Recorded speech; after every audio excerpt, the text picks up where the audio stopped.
This really cool Christmas project starts in my hardware store with the 1x12 piece of board. I'm going to measure it out at 11 1/4 inches. Using my square, I'm going to mark a line all the way down one side and all the way down the other. I'm going to take it over to the miter saw and I'm going to cut it, but it doesn't cut all the way through. So I need to turn it around, put it right on the line, and make a nice straight cut. I'm going to get a perfect squared board.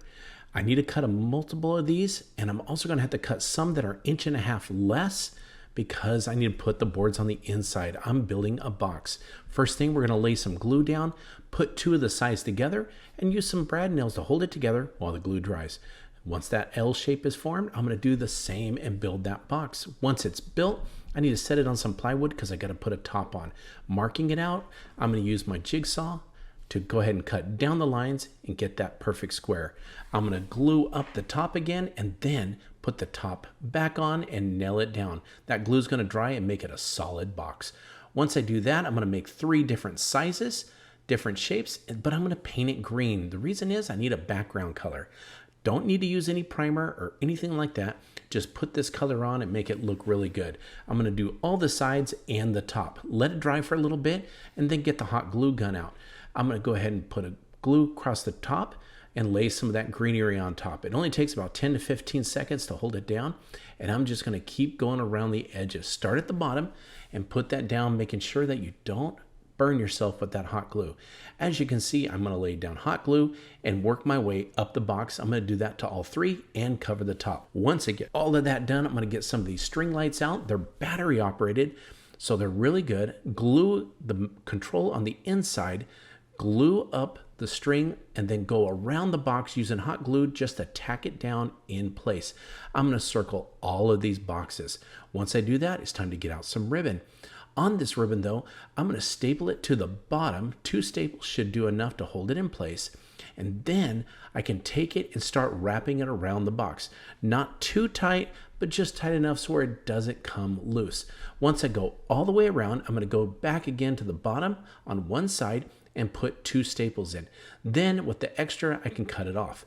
Now I'm going to make a bow and put some hot glue right in the middle of that first ribbon. Putting the bow down, holding it in place for about 20 seconds, and then again, turning it on its side, and I'm going to staple these down on both sides. That means the ribbon's going to cover all 4 sides. Once it's done, we're going to put all 3 boxes in place, and they look great. Turning the lights on, the glow is spectacular. And these are great for the outdoors. But watch this. When the sun goes down and the lights turn off, wow, look at that. It just glows as people come up to the front door. So you're going to grab some garden pots that are plastic and some small basketballs.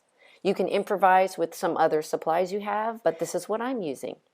I grabbed a red garden pot, which was very easy. Otherwise, you can grab some spray paint and paint another color pot, whatever you find. So I'm grabbing some black paint because I'm going to outline this bell. And you'll see that I'm making some lines on the side because that's what you would see on a regular bell. And I'm going to do this in 3 sections.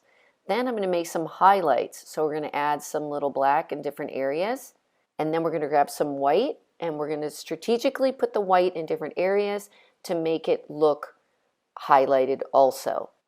Then I grabbed some basketballs because these seemed to be perfect for me. They were already red and another contrasting color. And then I'm just going to add highlights to them. And if you can't find basketballs in the size you want, you can use ornaments, whatever that works better for your DIY when you're making your special bells. And then after I add the white highlights throughout this, I am going to add some string so that I can hang these inside of the bell. And you're going to wrap that around the ball. And you're going to do it on each ball until you get it nicely snug. Be sure to double knot it. But we're going to make it extra secure with some hot glue. And then it makes it stick really well. And I like to use Gorilla Glue hot glue. And after we do that, we are going to drill some holes in the top of our pots. And then we're going to grab some washers and a hook. But first we're going to thread our basketball through to make it look like a bell. And we're going to see the length that we want. So see how it hangs out a little? That's perfect. Then we are going to knot this and leave a little opening of the knot. because that's where we're going to thread in our closed hook. We're going to grab a washer or two, and then we're going to push the hook through, turn that until it's totally snug.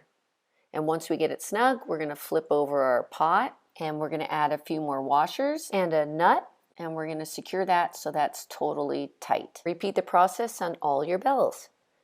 Look how cute this looks. I love how Dr. Seussy this is.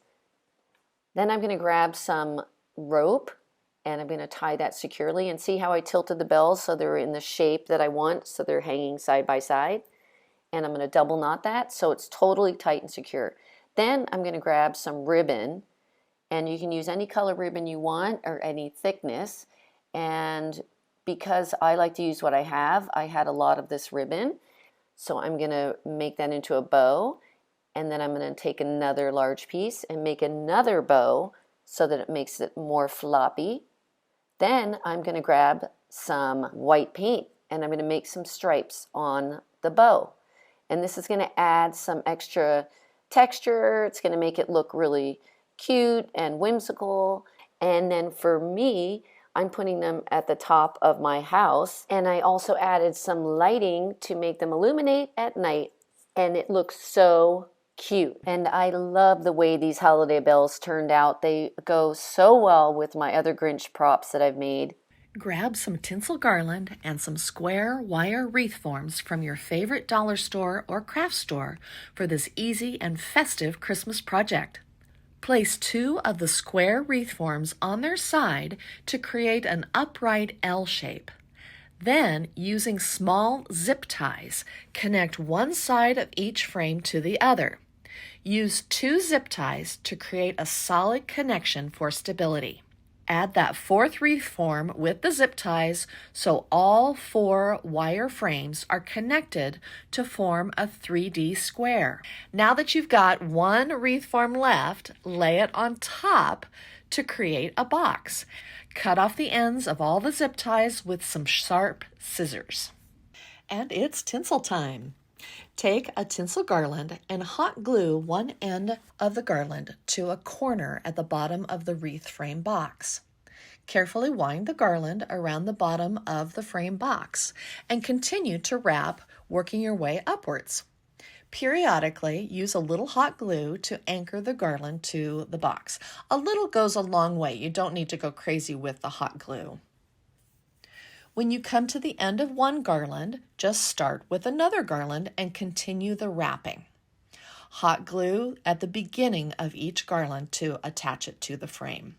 Next, take another garland and start to cover the top. Again, use hot glue to initially anchor the end of the garland to the edge of the top. Because you're covering the top of the box frame, you can just weave the garland in and out through the sides of the box frame. I ended up using just 2 garlands to cover the top of my box. Every wrapped present needs some ribbon and a bow, and this present needs a big bow. I broke it down into 3 steps. First, the side ribbon. Wrap a long length of wired ribbon around the box and twist underneath before bringing the tails up and over the sides of the box and knotting on top. Second, take another length of wired ribbon and slide through the previously knotted ribbon at the top of the present. Tie in a knot on top and curl the ribbon ends with your hand into a gentle wave for the tails of the bow. Last, make the actual big bow. Then attach the bow to the top of the box by connecting with the florist wire. And there you have it. This project looks great displayed under a Christmas tree or even on a dining table or kitchen island as a spectacular centerpiece. I hope this inspired you to make your own square wreath decorative Christmas present. We're going to head down to Dollar Tree and grab some wreath frames. We're going to need 6 of them. First thing you're going to do is put 2 sides together. And the secret is we're going to use zip ties. We got to get these corners put together. Put them up on the sides right there and on the bottom. You're going to pull that tight. We want to make sure it fits really nice. Cut that excess off. It's going to be much easier now because you're starting to form your box. Once you get the box done, we got to put the top on and the bottom. The way this is done, just put it on, but the zip tie goes a little bit different. You can just wrap it up and around and form it together just like that.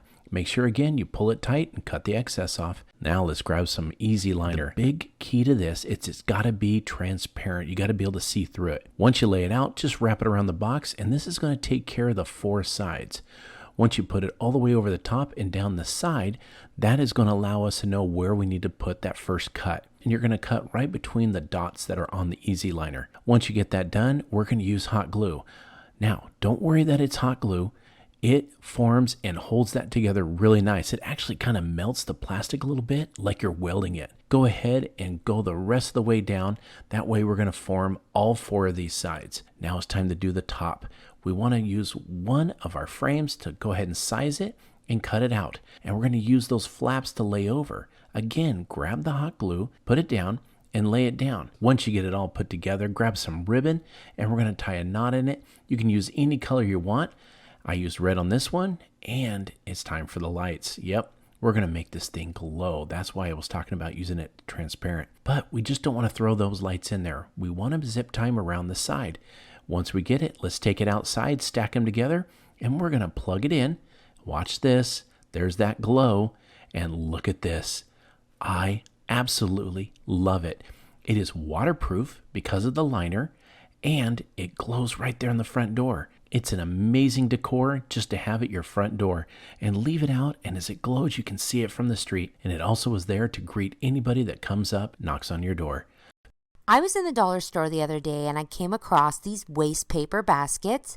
They're actually meant to be basketball nets, but when I flipped them upside down, I realized they would make the perfect large Christmas bells. So I picked up 2 of those, and then I also picked up 2 of these jingle bells, and I'm going to head back home and we're going to make them over into fun Christmas bells. So to begin my project, I used some gold spray paint, and I just spray painted both the baskets. I started with the baskets flipped over and did a really good generous coat on both baskets and let that fully dry. Once that was dry, I flipped the baskets back over and made sure to spray paint the inside as well, and making sure that I got the full rim of the waste paper basket so that everything was nice and gold. And then I let these fully set and dry. After I was done this, I came in with my jingle bells, and I'm going to go ahead and I want to make these look a little more antique. So I'm going to take them off the string, and to do this, they just easily pull off here. They're just hooked on by a little ring. And then I'm going to go ahead, I'm going to put all the jingle bells into an old cardboard box. And then I'm going to take some black spray paint and I'm going to spray them. And while I'm spraying them, I'm also going to move them around. Don't worry too much about doing a perfect coat of spray paint because I want these to look vintage. So moving them around is actually attributing to the style. Once those dried, I'm going to go ahead and spray them with some white vinegar. And while the vinegar is still wet on the jingle bells, I'm going to come in with some gold spray paint, and then I'm going to just lightly spray paint over the vinegar and the black jingle bells. Again, moving them around in my box, beating them up in a way so that they look vintage. Next, I'm going to come in and I'm going to take a 1/2 inch spade bit and I'm going to drill down through the top of my waste paper basket just to make a hole. Then I'm going to take the ribbon and the hoop that my jingle bells were originally attached to, and I'm going to remove this bow. I'm just cutting it off. It was glued in place and I couldn't get it off, but I don't want that. And then I'm going to take the ribbons and slide them down into the hole. So pulling them through, and then I have this nice handle here for my bell. I'm going to hot glue it in place, and then I'm going to come in with some just nice embellishment. I'm using some greenery here, so some picks, and I'm going to stick a little pine cone in here. And then I'm also going to make my own bow, a little bigger, fluffier bow, and I'm going to attach that as well, just using hot glue to hold it in place. And then just another extra pine cone on the side. Then I'm going to reattach my now vintage jingle bells back in the original place where they were. And this is my finished Christmas bells here. So I've hung them here on the outside of my cabin. I think they're so cute, and I love that these were so easy to do just with a few dollar store items. I hope this inspires you to get creative this Christmas season with things you find in the dollar store. For this project, it's time to head down to your local dollar store or Dollar Tree and grab some inflatable balls. What we need to do is have a base to set our project up on. First thing we got to do is get some good primer. This is applied before the paint. Primer is excellent. What it does is it gets rid of the color and it gives something for the paint to stick to. It doesn't need to look pretty, but get just enough on, not too thick. We don't want it to run. Once we get it on, flip it over. You're going to have to paint that little spot on the bottom that doesn't get hit, and it gives you time to go ahead and make sure it gets really nice and dry. Then grab some gold paint. The better the quality, the better it's going to turn out. Now, when you're painting, it's better to put tiny little small coats on first instead of really thick. We don't want any runs. Let this dry for a good 24 hours, and let's bring it inside. Now use that manufactured line as the straight line that you're going to use to make that first mark, right at the top of the mark. Take a measuring tape, go ahead and place it on the 6-inch because we want to go 6 inches on one side and 6 on the other. So make a mark at the 12 and make a mark on the back end at the beginning of the measuring tape. Do this 90 degrees on the other side. You're going to do this again with the 1-inch mark in the 12. Grab some acrylic black paint, lay it out, and we're going to use a foam brush. I found that this puts it on really nice. Start at the top, right down the manufactured seam right there, and take that right down to your first mark, 6 inches down. This foam brush is 1 inch wide, and it's the perfect width. Take again at the top, go all the way around the back side, all the way to your other mark. So you're going to have a full 12-inch mark. Turn it around 90 degrees, make a mark there, because what we're looking for is we're going to put a big X on top of this ball right here. As you can see also, that gold paint turned out really nice. It's nice and even. Once we get that on, look at that. That's exactly what we're looking for, but we're not done. Go ahead and take your brush, put it flat with some paint on, and we're going to make a circle at the end of each of these lines. That's going to be what's going to make these jingle bells look really cool. Go ahead and do it any way you like. I like to put it down, circle it right around the center, and you want to make sure your circle at the end's a little bit thicker than your line. Now look at this. It's not perfect, but don't worry, there's no mistakes that we can't fix. Once we get this all set up, let it dry, and it's time to put it in place. I wanted to put this under the Christmas tree, so I put out some fabric right there, and then I placed our jumbo jingle bells right underneath. I made 3 of them, put them in place right there underneath the tree, and look at this. It just looks amazing. I loved how it turned out, easy to do and inexpensive. I hope this inspired you to build your own jumbo jingle bells. Thanks for watching Home Talk, and we'll see you next time.